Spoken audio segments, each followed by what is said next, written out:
नमस्कार दोस्तों।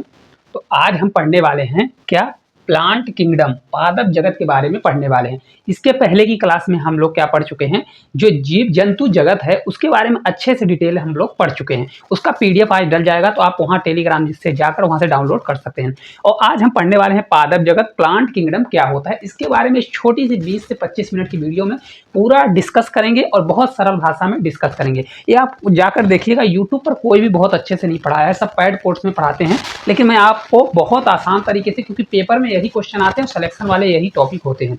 तो चलिए बिना देरी के स्टार्ट करते हैं। आप लोगों को किस प्रकार से वीडियो लगती है, थोड़ा हमारी तबीयत खराब है इसलिए थोड़ा साउंड में आपको इशू आ सकता है, इसलिए आप अच्छे से पढ़िए ताकि ये पूरा चैप्टर एक बार पढ़ लेते हैं तो आपको हमेशा के लिए याद हो जाएगा। देखिए, प्लांट किंगडम मतलब पादप जगत क्या होता है। देखिए, पादप जगत हम लोग पढ़ेंगे प्लांट किंगडम। इसके पहले हम लोग जंतु वाला पढ़ चुके हैं, पूरा जंतु के बारे में। अब पादप जगत प्लांट किंगडम क्या होता है, तो देखिए प्लांट किंगडम जो है ये कितने प्रकार का होता है, दो प्रकार का होता है। कितने प्रकार का, ये दो प्रकार का होता है। कितने प्रकार का होता है, तो दो प्रकार का प्लांट किंगडम होता है। कौन कौन सा होता है, तो पहला हमारा अपुष्पोद्भिद है और दूसरा हमारा पुष्पोद्भिद है। देखिए, पेपर में आपका ये हिंदी वाला लिख के नहीं आता है। अगर हिंदी वाला लिख के आएगा, देखिए यहाँ पर अपुष्पोद्भिद लिखा है। पहला हमारा क्या होता है, अपुष्पोद्भिद होता है, और दूसरा हमारा क्या होता है, पुष्पोद्भिद होता है। तो अगर देखिए हिंदी लिख के आएगा तो आपको बच्चे ना अपने से ही आंसर लगा लेंगे, क्योंकि इसमें पुष्पोद्भिद, अपुष्पोद्भिद मतलब इसमें क्या होता है, बीज नहीं होता, पुष्प नहीं। अपुष्पोद्भिद लिखा मतलब इसमें बीज नहीं होता। पुष्पोद्भिद मतलब पुष्प रहेगा तो बीज भी रहेगा, तो इससे लग जाता है। लेकिन क्वेश्चन कैसे आता है, क्रिप्टोगेमी। देखिए दो प्रकार होते हैं क्रिप्टोगेमी, इसको इंग्लिश में याद रखिए, क्रिप्टोगेमी और फेनेरियोगेमी। कितने टाइप के होते हैं, दो। पादप जगत हमारा दो टाइप का होता है, एक होता है क्रिप्टोगेमी होता है और एक हमारा क्या होता है, फेनेरियोगेमी होता है। पहले हम लोग किसको पढ़ेंगे, पहले अपुष्पोद्भिद क्रिप्टोगेमी को पढ़ेंगे। ये कितने प्रकार का होता है, तो ये तीन प्रकार का होता है। बच्चों को ना याद नहीं होता, क्योंकि ये टफ थोड़ा टॉपिक होता है, क्योंकि इसमें रटना नहीं रहता, मतलब याद करना रहता है। अब देखिए ये तीन प्रकार का होता है। पहला हमारा होता है थैलोफाइटा। क्या होता है हमारा, थैलोफाइटा होता है।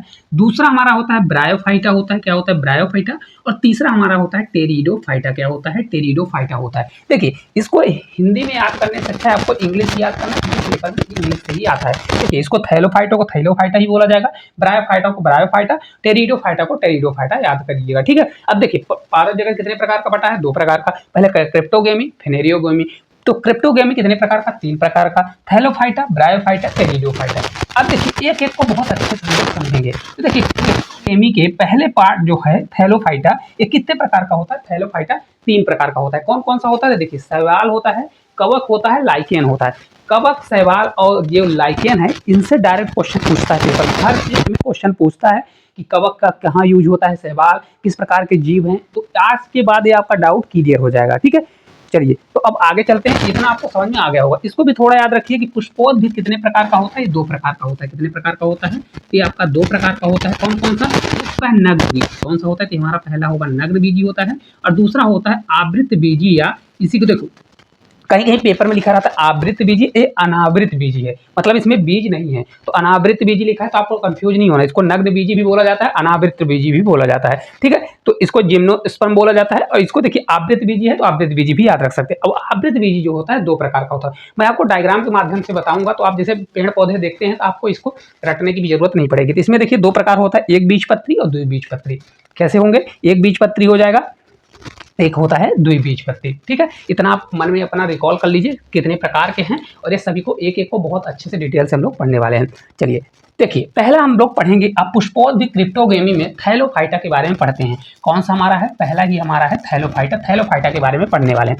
देखिए थैलोफाइटा में इतना सारा लिखा हुआ है, अगर आपको पढ़ना है तो पढ़ लीजिए, लेकिन सबसे मेन क्या होता है थैलोफाइटा में, देखिए इसमें क्या होता है, बीज नहीं होता, इसमें सीड जो होगा नहीं होगा, इसमें पुष्प नहीं होते हैं, इसमें जड़ नहीं होता, तना नहीं होते, पत्ती नहीं होता, और ये संवहनी ऊतक नहीं होता। अभी देखिए आपके मन में आ रहा होगा संवहनी ऊतक क्या है, अभी आगे मैं उसको भी बताऊंगा, ठीक है, आप टेंशन मत लीजिए। तो देखिए इसमें बीज नहीं होता, पुष्प भी नहीं होता, जड़ भी नहीं होगा, तना भी नहीं होगा, पत्ते भी नहीं होंगे, और संवहनी ऊतक भी नहीं होगा। मतलब इस प्रकार के पौधे में ना तो बीज पाया जाएगा, ना तो पुष्प पाया जाएगा, ना तो जड़ पाया जाएगा, न तना, पत्ती, न संवहनी ऊतक पाया जाएगा। वही सेम चीज लिखा है, ऐसे पादप जिनके अंदर ना बीज हो पाए जाते हैं और ना ही पुष्प या फ्लावर पाए जाते हैं, उनको अपुष्पोद्भिद कहा जाता है। देखिए अपुष्पोद्भिद वही है ना, देखिए अगर हिंदी में लिख के आएगा तो बच्चे लगा लेंगे, इसलिए हिंदी में अगर क्रिप्टोगेमी बोलता है तो क्योंकि उसमें ना पुष्प पाया जाता है, ना तो उसमें क्या पाया जाता है, पुष्प न पाया जाएगा, और ना ही उसमें बीज पाया जाते हैं, ना फल पाया जाता है, ठीक है।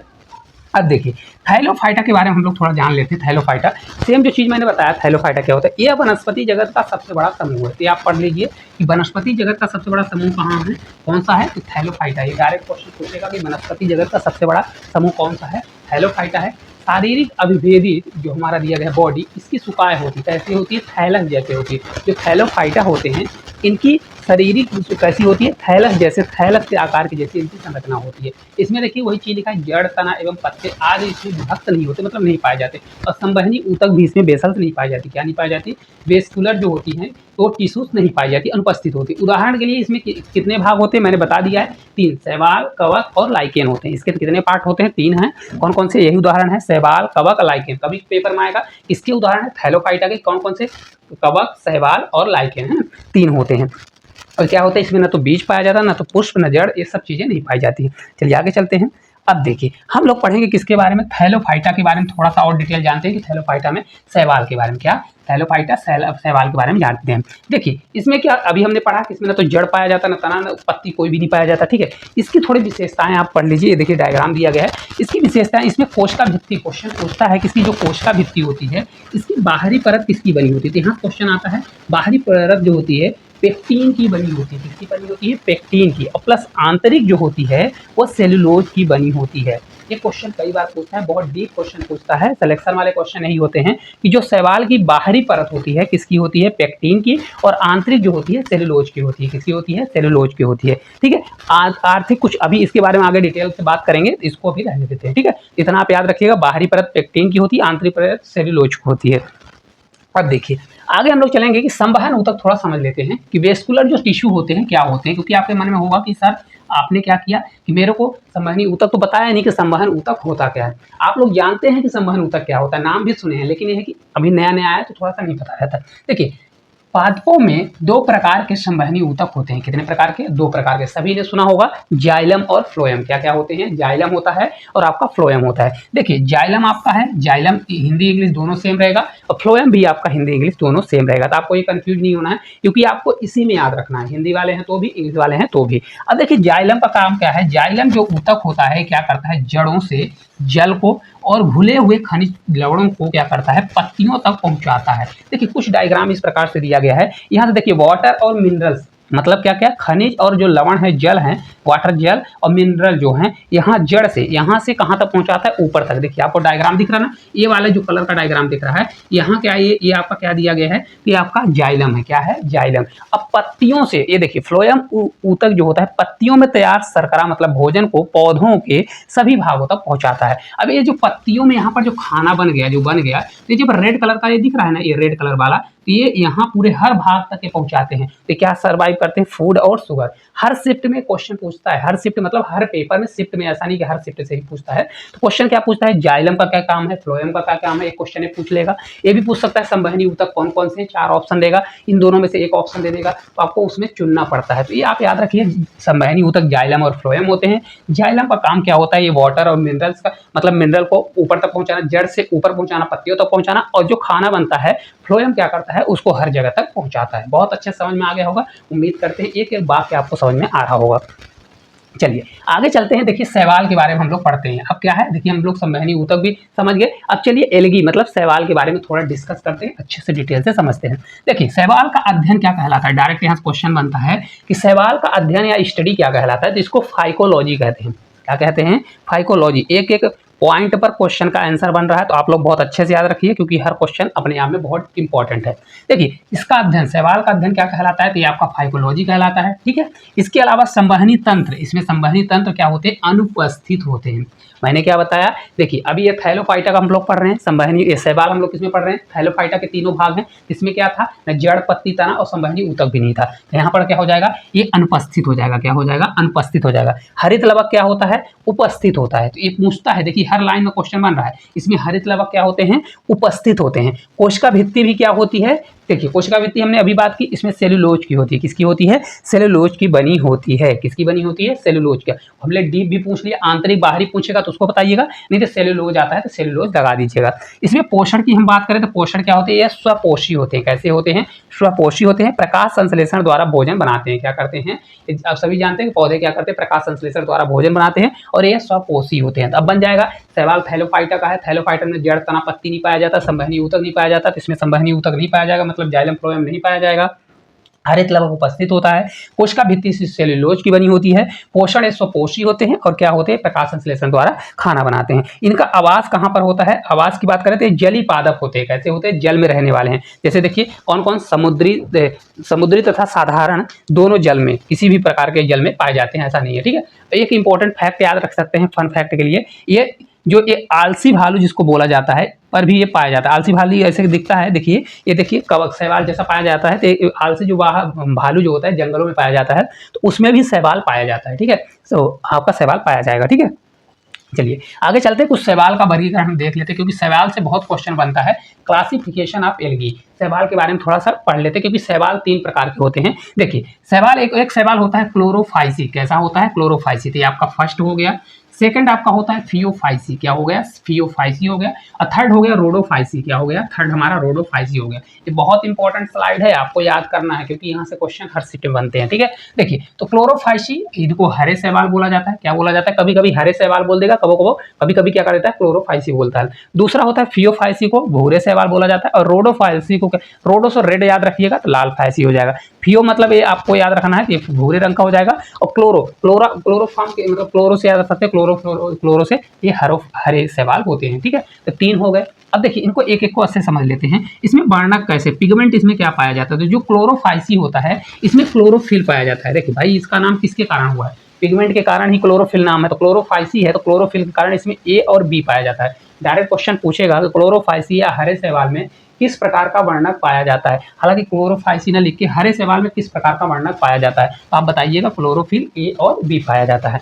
फियोफाइसी में कैसा वर्णक पाया जाएगा? इसमें क्लोरोफिल ए, सी और प्लस इसके अलावा ए और सी तो रहेगा ही, लेकिन इसके अलावा फ्यूकोजैंथिन पाया जाता है। क्या पाया जाता है इसमें? एक्स्ट्रा इसमें फ्यूकोजैंथिन पाया जाता है। किसमें? फियोफाइसी में। ये फ्यूकोजैंथिन पाया जाता है, जिसके कारण इसका नाम फियोफाइसी है। ठीक है, और जो क्लोरो ए और सी पाया जाएगा उसमें तो है ही।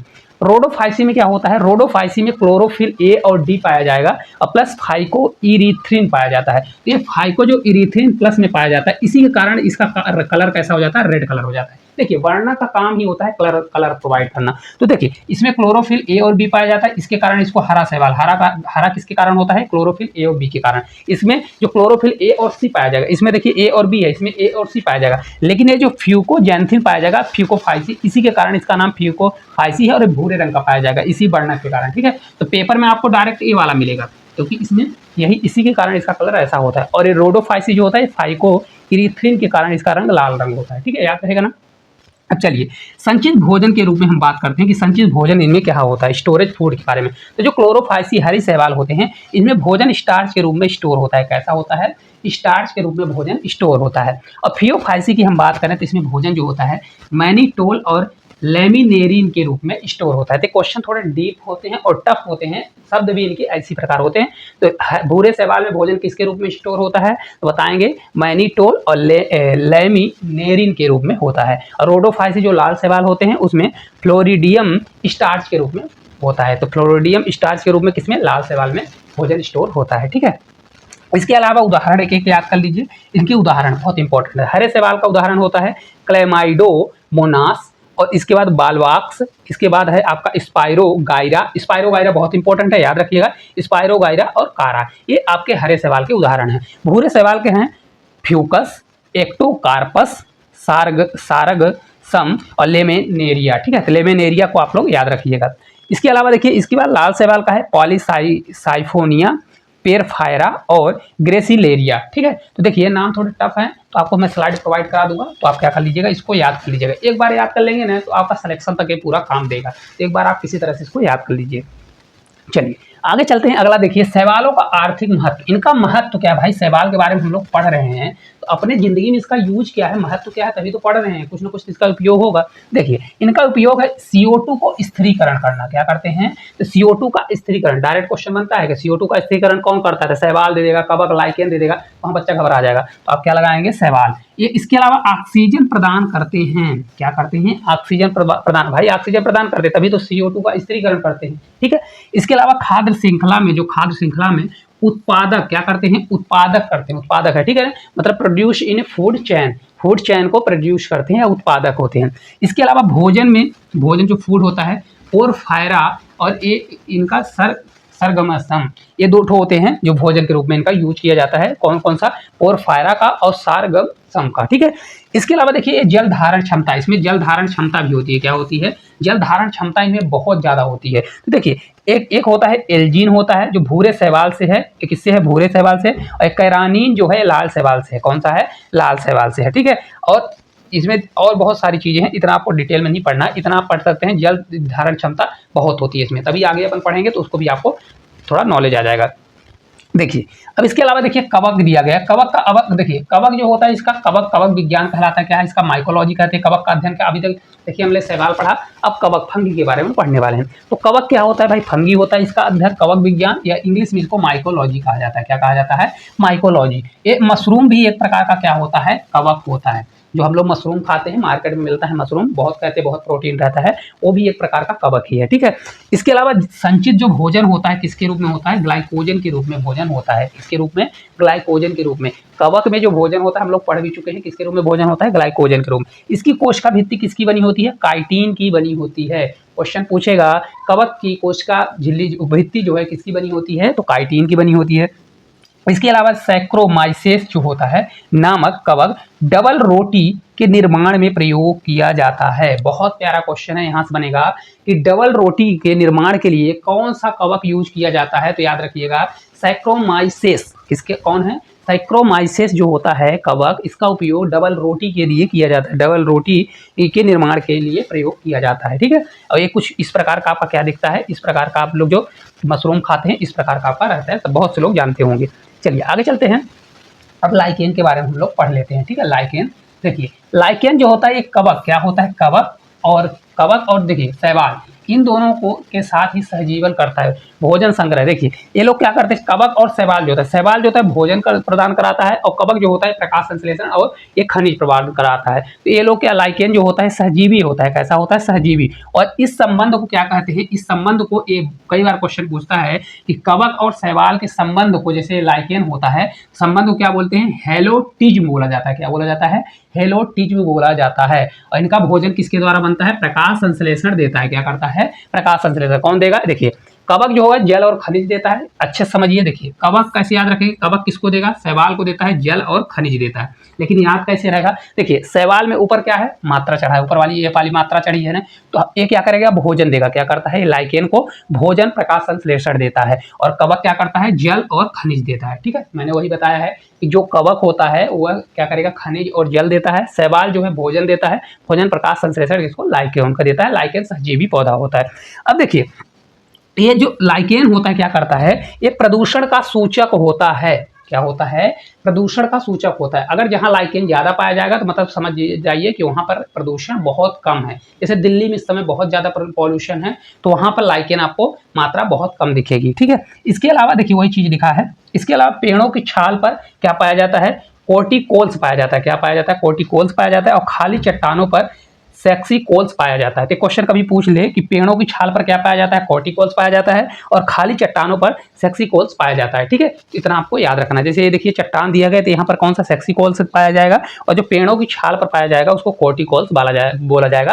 क्या है, लाइकेन का ये प्रकार है। चलिए आगे चलते हैं। अगला देखिए लाइकेन का उपयोग। भाई लाइकेन का क्या क्या उपयोग है, तो लाइकेन का उपयोग लिटमस पेपर बनाने के लिए किया जाता है। किसका उपयोग, लिटमस पेपर के लिए बनाने के लिए किया जाता है। लेकिन पूछेगा कौन सा लाइकेन का उपयोग लिटमस पेपर के लिए यूज किया जाता है, तो रोसेला कौन सा है, रोसेला जो लाइकेन है इसका उपयोग क्या है आपका, लाइकेन लिटमस पेपर बनाने में किया जाता है। किसका, रोसेला का। इसके अलावा इत्र भी बनाने में, इत्र जानते हैं ना, इत्र आप लोग लगाते हैं जिनको स्प्रे सेंट बोलते हैं, तो इत्र बनाने में भी किया जाता है। कौन कौन सा है, लिबेरिया, इर्बेनिया, रेमेजिला, ये सभी क्या है, लाइकेन है, और इनका यूज इत्र बनाने में किया जाता है, ठीक है। लाइकेन का उपयोग इत्र बनाने में किया जाता है, वही लिखा है। मिर्गी की दवा भी बनाने में किया जाता है, लाइकेन का उपयोग मिर्गी की दवा, लेकिन कौन सा, परमेलिया सेक्सटिलिस और एक ठो कौन सी है, तो ये का उपयोग मिर्गी की दवा उपयोग में बनाने में किया जाता है। तो आपको याद रखना है रोसेला है जिसका उपयोग लिटमस पेपर बनाने में किया जाता है, और इत्र बनाने में कौन कौन सा है, लेबेरिया है, इर्वेनिया है, रेमेजिला है, इनका इत्र बनाने में किया जाता है। मिर्गी की दवा बनाने में फर्मेलिया का और सेक्सटिलस का उपयोग किया जाता है। तो एक आध दो ठो अगर याद रहता है तो पेपर में आएगा तो बन जाएगा, ठीक है। चलिए आगे चलते हैं, ब्रायोफाइटा। अभी हमने थैलोफाइटा पढ़ा, अब ब्रायोफाइटा के बारे में हम लोग पढ़ेंगे कि ब्रायोफाइटा है क्या, ठीक है। देखिए ब्रायोफाइटा में ये सब आप लोग पढ़ लीजिए। ब्रायोफाइटा में भी इसमें बीज नहीं पाया जाता, देखिए यहाँ पर शॉर्ट में लिखा हूँ, बीज नहीं पाया जाएगा, पुष्प भी नहीं पाया जाएगा, जड़ तना पत्ते ये भी अविकसित होते हैं, और संवहनी ऊतक भी नहीं पाया जाएगा। इस प्रकार के जो पौधे होंगे ब्रायोफाइटा में, तो सेम वही थैलोफाइटा वाली कंडीशन इसमें भी होने वाली है। इन्हें उभयचरी कहते हैं। उभयचरी ब्रायोफाइटा, देखिए वो जल में रहने वाले थैलोफाइटा थे, लेकिन ये इसको उभयचरी बोला जाता है। क्यों उभयचरी बोला जाता है, क्योंकि ये पौधे जो होते हैं थल मतलब पृथ्वी पर पाए जाते हैं, लेकिन इनको प्रजनन के लिए कहाँ जाना पड़ता है, जल में ही जाना पड़ता है। रहते पृथ्वी पर है, लेकिन प्रजनन करने के लिए मतलब अपने जैसे संतान को पैदा करने के लिए इनको जल में जाना पड़ता है। तो देखिए दोनों प्रकार के उग सकते हैं, ठीक है। थल पर पृथ्वी पर भी हो सकते हैं और जल में भी हो सकते हैं। वही चीज लिखा है, सबसे सरल अस्थायी पौधा समूह होता है। इस भाग में लगभग 25,000 प्रजातियां सम्मिलित है। इन्हें संवहनी ऊतक अर्थात जाइलम और फ्लोएम पूर्णतः अभाव होता है, मतलब इसमें जाइलम और फ्लोएम नहीं पाया जाता। पादप भी कहते हैं क्योंकि यह पादप जल तथा भूमि दोनों में रहते हैं। तो आपसे बन जाएगा ना, थैलोफाइटा और ब्रायोफाइटा सेम उसी के जैसे हैं, बस इसमें क्या है उभयचरी है, और क्या है जली पूरा है, ये उभयचरी भी है, ठीक है। चलिए देखिए स्फैग्नम, स्फैग्नम क्या होता है, इसको पीट मॉस बोला जाता है। ये वाटर एब्जॉर्प्शन मतलब वाटर को एब्जॉर्ब करता है। ये अपने स्वयं के भार से 18 गुना अधिक पानी सोखने की क्षमता रखता है। क्या करता है, 18 गुना पानी को सोख लेता है। जो अब जानते होंगे आप लोग, जो डायपर बच्चों का बनता है तो क्या करता है, वो पानी सोखता है इसीलिए तो बनता है। तो ये क्या करता है, अपने से 18 गुना अधिक। तो ये क्वेश्चन अगर पूछेगा कौन सा है, तो स्फैग्नम, स्फैग्नम आ जाएगा पेपर में कि अपने से 18 गुना ज़्यादा पानी कौन सोखता है, या डायपर में किसका यूज किया जाता है, तो इसका यूज किया जाता है, याद करिएगा, ठीक है। इसके अलावा माली जो होता है, इसका उपयोग कहाँ करता है, पौधों को एक स्थान से दूसरे स्थान तक ले जाते समय सूखने से बचाने के लिए करता है। भाई स्फैग्नम में क्या है, पानी की एब्जॉर्ब करने की ज़्यादा क्षमता है। पानी एब्जॉर्ब ज़्यादा करेगा। जब मान लीजिए जैसे एक स्थान से पौधा दूसरे स्थान पर ले जा रहा है, तो इनका यूज करता है ताकि पौधा क्या है, पानी उसका सूखे ना और पौधा जीवित रहे, ठीक है। इसके अलावा मेडिकल मीन्स का उपयोग किया जाता है, एंटीसेप्टिक के रूप में किया जाता है। मेडिकल में किसके लिए किया जाता है, एंटीसेप्टिक, बहुत इंपॉर्टेंट है। स्फैग्नम क्या है, स्फैग्नम को आपको याद रखना है। इसके अलावा देखिए वाटर एब्जॉर्प्शन ज़्यादा करता है, वाटर एब्जॉर्ब ज़्यादा करेगा। इसके साथ साथ माली इसका पौधे को एक स्थान दूसरे स्थान पर ले जाने के लिए करता है, ठीक है। तो यहाँ हर जगह से यहाँ से क्वेश्चन बनता है, कुछ डायग्राम के माध्यम से भी आपको दिख रहा होगा, ठीक है। चलिए आगे देखते हैं, टेरिडोफाइटा क्या पढ़ने वाले हैं हम लोग, टेरिडोफाइटा के बारे में पढ़ेंगे। देखिए टेरिडोफाइटा में अब देखिए इसमें थोड़ा चेंजेस आ जाएगा। टेरिडोफाइटा में यहाँ पर बीज नहीं पाया जाएगा, ना तो पुष्प पाया जाएगा, लेकिन इसमें जड़ तना और संवहनी ऊतक पाया जाएगा। देखिए अभी हम लोगों ने थैलोफाइटा ब्रायोफाइटा पढ़ा, उसमें कुछ भी नहीं था। थैलोफाइटा क्या जली था, ब्रायोफाइटा कैसा था, उभयचरी था, जल और थल दोनों में रहता था। लेकिन इसमें क्या है, देखिए बीज और पुष्प नहीं पाए जाएंगे, लेकिन जड़ और संवहनी ऊतक पाया जाएगा। उदाहरण इसका कौन कौन सा है, फर्न का पौधा, हार्ट टेल है, और लाइकोफाइट्स है। देखिए फर्न का पौधा कहीं आप लोग देखे होंगे, नदी नदी किनारे रहता है, कुछ इस प्रकार का रहता है। हार्ट टेल का पौधा इस प्रकार से है, और ये आपका पौधा ये है। तो अगर आप लोग देखे होंगे नहीं तो गूगल में देख सकते हैं कि किस प्रकार का पौधा होता है, ये क्वेश्चन आता है, ठीक है। टेरिडोफाइटा मतलब किस प्रकार के पौधे, फर्न है, हार्ट टेल है और लाइको फाइट्स है, ठीक है। तो इसको आपको याद रखना है। बस अंतर कितना है, तो ये आपका जो टेरिडोफाइटा है इसमें बीज नहीं पाया जाएगा और पुष्प नहीं पाया जाएगा। इस प्रकार मैंने शॉर्ट बना दिया है ताकि आपको अगर पेपर में आए तो आपको याद रखने की जरूरत न पड़े, ठीक है। चलिए आगे चलते हैं।